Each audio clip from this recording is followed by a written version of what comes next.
Malappuram parliament മണ്ഡലത്തിൽ ഉൾപ്പെടുന്ന 7 നിയമസഭാ മണ്ഡലങ്ങളിലും UDF-നായിരുന്നു ജയം.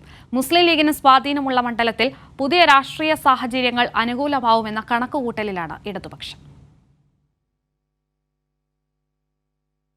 പഴയ മഞ്ചേരി മണ്ഡലമാണ് മലപ്പുറമായത്.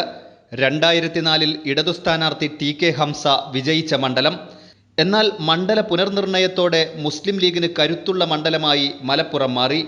പാർലമെന്റ് മണ്ഡലത്തിലെ കൊണ്ടോട്ടി, മഞ്ചേരി, പെരിന്തൽമണ്ണ, മലപ്പുറം, മങ്കട, വേങ്ങര, വള്ളിക്കുന്ന് എന്നീ 7 നിയമസഭാ മണ്ഡലങ്ങളിലും UDF പ്രതിനിധികളാണുള്ളത്.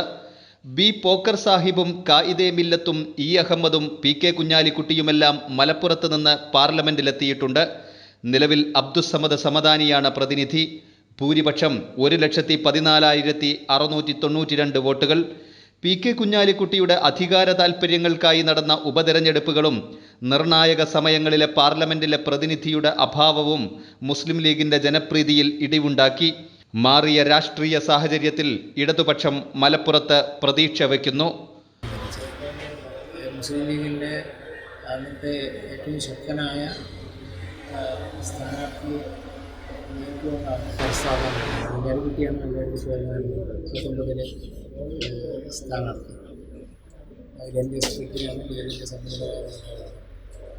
ആദ്യം മത്സരിച്ചപ്പോഴാണ് 3% ക്രമപ്രവൃത്തമായ രൂപത്തിൽ മണ്ഡലം കൈവിടരുതെന്ന നിർബന്ധം മുസ്ലിം ലീഗിനുണ്ട്. മാസങ്ങൾക്ക് മുമ്പ് തന്നെ തെരഞ്ഞെടുപ്പിനായി ഒരുക്കങ്ങൾ ആരംഭിച്ചു.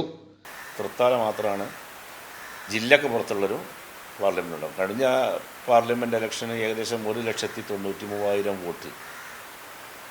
1,93,000 വോട്ടാണ് അന്ന് ഞങ്ങളുടെ പ്രിയപ്പെട്ട parliament member ET Muhammad Basheer Sahib നേടിയത്. ഇവിടെ മലപ്പുറം പാർലമെൻറ്റിൽ 2 ലക്ഷത്തിൽ പരം വോട്ടിനാണ് കുഞ്ഞാലിക്കുട്ടി സാഹിബ് ജയിച്ചത്. പിന്നെ രണ്ടാമതൊരു തെരഞ്ഞെടുപ്പ് വന്ന് സമദാനി സ്ഥാനാർത്ഥിയായി. അപ്പം പിന്നെ ആ ഒരു മെജോറിറ്റിയിലേക്ക് നമുക്ക് വരാൻ പറ്റിയിട്ടില്ല. അത് ഈ വെക്കലും മാറലൊക്കെ ആയപ്പോൾ അങ്ങനെ ഉണ്ടാവല്ലോ ഒരു ചെറിയൊരു വിഷമം. തീർത്തും രാഷ്ട്രീയം പറഞ്ഞുള്ള പോരാട്ടത്തിനാണ് ഇടതുപക്ഷം. മതന്യൂനപക്ഷങ്ങൾ ഇടതു രാഷ്ട്രീയത്തെ പ്രതീക്ഷയോടെ കാണുന്നത് തെരഞ്ഞെടുപ്പിൽ പ്രതിഫലിക്കുമെന്ന് ഇരു മുന്നണികളും കണക്കുകൂട്ടുന്നു. ക്യാമറാമാൻ ജയേഷ് വില്ലോടിക്കൊപ്പം KT സാലിഹ്, കൈരളി ന്യൂസ്, മലപ്പുറം.